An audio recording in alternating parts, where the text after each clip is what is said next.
Hello student, success coaching classes में आपका स्वागत है। यदि आप चैनल में पहली बार आए हैं तो चैनल को सब्सक्राइब कर लें और बेल आइकन को ऑल में प्रेस कर लें ताकि आने वाले सभी वीडियो का नोटिफिकेशन टाइम पर मिल जाए। आज हम डिस्कस करने वाले हैं क्लास 11th का आपका इतिहास का मॉडल पेपर का सॉल्यूशन हम बताने वाले हैं, जो आपका 2023 का पेपर का है। यदि आप 2024 में बोर्ड एग्ज़ाम देने वाले हैं तो आपके लिए ये वीडियो बहुत ही इम्पोर्टेंट होने वाला है, इसलिए वीडियो में अंत तक बने रहें। चलिए हम देखते हैं आपका क्वेश्चन क्या क्या है। देखिए, सबसे पहला यहाँ पर क्वेश्चन क्या बोला गया है, तो आप चैनल में पहले बार आए हैं तो चैनल को सब्सक्राइब जरूर करके रख लें, क्योंकि यहाँ पर आपको फाइनल एग्जाम जो होगा प्री बोर्ड होगा, सभी क्वेश्चन आपको टाइम टू टाइम मिलते रहेगा। देखिए, सबसे पहला क्वेश्चन बोल रहा है चंगेज खान की मृत्यु कब हुई थी। तो याद रखिएगा, चंगेज खान की जो मृत्यु हुई थी वो आपका 1227 ईस्वी में हुआ था। कब हुआ था? 1227 ईस्वी में। यदि आपसे पूछे चंगेज खान के जन्म कब हुआ था तो याद रखिएगा 1162 ईस्वी में। क्या बोलिएगा? 1162 ईस्वी में।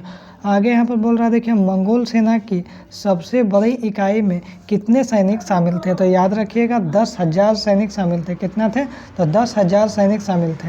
आगे देखते हैं क्वेश्चन नंबर 3 क्या बोल रहा है। निम्नलिखित में से किस शासक ने धर्म परिवर्तन पर इस्लाम ग्रहण किया। तो याद रखिए किसने इस्लाम ग्रहण किया, तो गजन खान ने किया है। देखिए, हर एक क्वेश्चन आपका एग्जाम के लिए इम्पोर्टेंट है यदि आप 2024 में बोर्ड एग्जाम देने वाले हैं तो। आगे देखते हैं, जर्मनी के फ्रैंक जननीति ने किस देश का निर्माण किया। तो याद रखिएगा इसका राइट आंसर होने वाला फ्रांस देश का। किस देश का निर्माण किया? तो फ्रांस देश का निर्माण किया। आगे देखते हैं, छापा खाना का आविष्कार किसने किया। एग्जाम के लिए वेरी वेरी इंपॉर्टेंट है, तो याद रखिएगा इसका किसने किया? गुटेनबर्ग ने किया। ऑप्शन नंबर ए क्या हो जाएगा? बिल्कुल राइट आंसर हो जाएगा। आगे देखते हैं, ये भी एग्जाम के लिए बहुत इंपॉर्टेंट क्वेश्चन है, दूरबीन का आविष्कार किसने किया। तो याद रखिएगा दूरबीन का जो आविष्कार है वो किसने किया है? तो गैलीलियो ने किया है। किसने किया? गैलीलियो ने किया। आगे देखते हैं, नेक्स्ट क्वेश्चन क्या बोल रहा है। रोमन साम्राज्य की मुख्य भाषा क्या था। जो रोमन साम्राज्य जो हमारा है उसका सबसे मेन भाषा क्या है। तो याद रखिएगा लैटिन भाषा। क्या सबसे मेन भाषा? याद रखिएगा लैटिन भाषा। आगे देखिए, on the origin of species नामक पुस्तक किसने लिखी थी। वेरी वेरी इंपॉर्टेंट है एग्जाम के लिए, तो याद रखिएगा इसका जो राइट आंसर होने वाला है चार्ल्स डार्विन ने लिखा है। कौन लिखा है? चार्ल्स डार्विन ने। आगे देखते हैं, क्वेश्चन नंबर 9 क्या बोल रहा है। मेसोपोटामिया की सबसे पहली ज्ञात भाषा क्या थी। तो सबसे पहली ज्ञात भाषा कौन सा भाषा था? तो याद रखिएगा सुमेरियन भाषा सबसे पहला भाषा था। आगे देखते हैं यहाँ पर क्वेश्चन क्या बोल रहा है।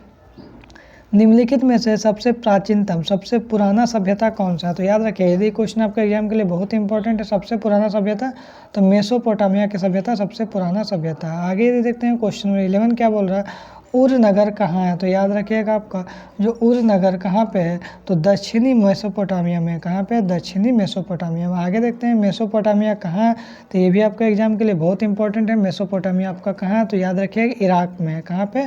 तो इराक में। आगे यदि देखते हैं मक्का कहाँ है, तो ये भी आपको याद रखना होगा। मक्का कहाँ है? तो अरब प्रायद्वीप में। कहाँ पे है? याद रखिएगा अरब प्रायद्वीप में। आगे यदि देखते हैं क्वेश्चन नंबर 14 क्या बोल रहा है। आज का मानव किस प्रजाति का है। तो याद रखिएगा जो आज का मानव किस प्रजाति का है, तो होमो सैम्पियस प्रजाति का। ऑप्शन नंबर क्या हो जाएगा? ए क्या हो जाएगा? बिल्कुल राइट आंसर हो जाएगा।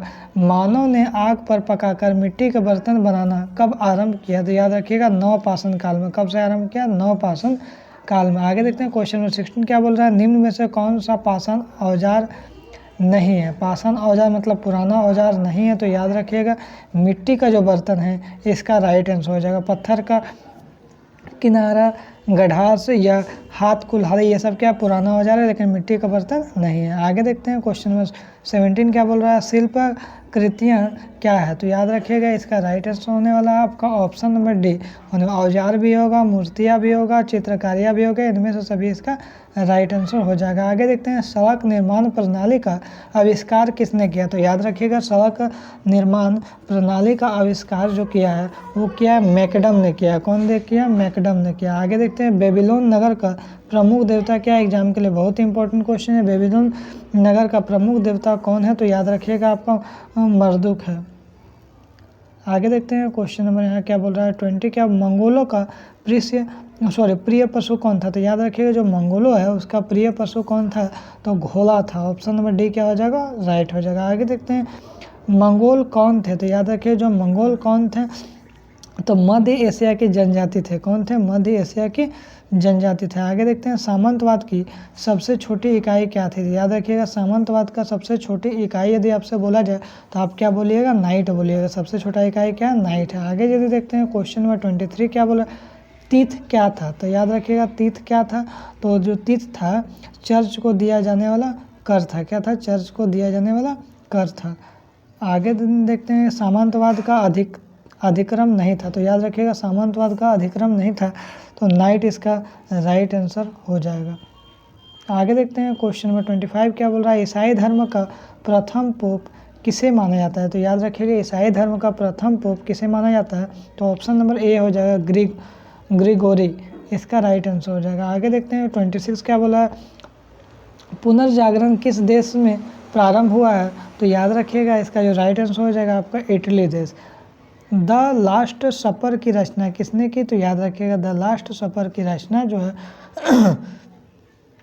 लियोनार्डो द विंची ने किया है। आगे यदि देखते हैं क्वेश्चन नंबर 28 क्या बोल रहा है, किस देश का नाम पेड़ के नाम पर है। तो याद रखिएगा आपका ऑप्शन नंबर जो इसका हो जाएगा ब्राज़ील इसका राइट आंसर हो जाएगा, ऑप्शन नंबर सी हो जाएगा। आगे देखिए समुद्री मार्ग द्वारा समस्त विश्व का चक्कर किसने लगाया है। तो याद रखिएगा इसका राइट आंसर हो जाएगा आपका मैगलन, इसका right answer option number D हो जाएगा। भारत की खोज किसने किया, तो आपका एग्जाम के लिए वेरी इंपॉर्टेंट है। तो याद रखिएगा भारत की खोज किसने किया, तो याद रखिएगा आपका ऑप्शन नंबर जो है आपका बी नंबर हो जाएगा, वास्को डी गामा किया। लेकिन आप याद रखिएगा भारत की खोज किस वर्ष हुआ था, तो 1498 ईस्वी में हुआ था। याद रखिएगा 1498 में। आगे देखते हैं क्वेश्चन नंबर 31 क्या बोल रहा है, डिवाइन कॉमेडी किसने लिखा था। तो याद रखिएगा डिवाइन जो कॉमेडी है वो किसने लिखा था, दांते ने लिखा था। ऑप्शन नंबर क्या हो जाएगा, बी बिल्कुल राइट आंसर हो जाएगा। आगे देखिए धर्म सुधार आंदोलन का जन्मदाता कौन थे। तो याद रखिएगा मार्टिन लूथर थे। कौन था, मार्टिन लूथर। आगे देखिए औद्योगिक क्रांति किस देश में प्रारंभ हुआ। तो औद्योगिक क्रांति जो आप सबसे पहला देश कौन सा था, फ्रांस देश इंग्लैंड देश इसका राइट आंसर हो जाएगा आपका, इंग्लैंड देश हो जाएगा। आगे यहाँ देखते हैं सर्वप्रथम भाप के इंजन का आविष्कार का श्रेय जो किसको मिलता है। तो याद रखिएगा जेम्स वाट को मिलता है सबसे प्रथम। आगे देखते हैं सर्वप्रथम राष्ट्र बैंक की स्थापना कहाँ पे हुई थी। सबसे प्रथम जो है राष्ट्र बैंक की स्थापना हुआ था इंग्लैंड में हुआ था। कहाँ पे हुआ था, इंग्लैंड में। आगे देखते हैं 36 का छापाखाना का आविष्कारक कौन था। तो याद रखिएगा छापाखाना का आविष्कारक था गुटेनबर्ग था। ऑप्शन नंबर क्या हो जाएगा, ए हो जाएगा। आगे देखते हैं इक्वाइट्स का क्या अर्थ निकलता है। तो इक्वाइट्स का जो अर्थ निकलता है, क्या निकलता है, अश्वारोही निकलता है। क्या निकलता है, अश्वारोही। अरब कबीले की बद्दू जाति के लोगों ने किस साम्राज्य की स्थापना की। तो याद रखिएगा कौन सा साम्राज्य के जो हम स्थापन किए हैं, तो अरब साम्राज्य की स्थापना किया। आगे देखते हैं 39 क्या मोहम्मद साहब ने बल दिया। तो मोहम्मद साहब ने किस पे बल दिया, एकस्वरवाद पर बल दिया। आगे देखते हैं पैगंबर मोहम्मद साहब का जन्म कब हुआ था। तो ये हमारा लास्ट क्वेश्चन है। तो याद रखिएगा 570 ईस्वी में हुआ। यदि आपको पूरा सॉल्यूशन बताएं दी, यदि आप चैनल में पहली बार आए होंगे तो चैनल को सब्सक्राइब करके रख लें, क्योंकि आगे वाला टाइम में आपको बहुत सारा वीडियो इसमें क्लास 11 का आने वाला है, जो प्रीवियस ईयर क्वेश्चन भी आएगा, और साथ साथ मॉडल पेपर जो आने वाला है 2024 में उसका भी सॉल्यूशन कराने वाले हैं। फिर मिलते हैं नेक्स्ट वीडियो में। Thank you so much.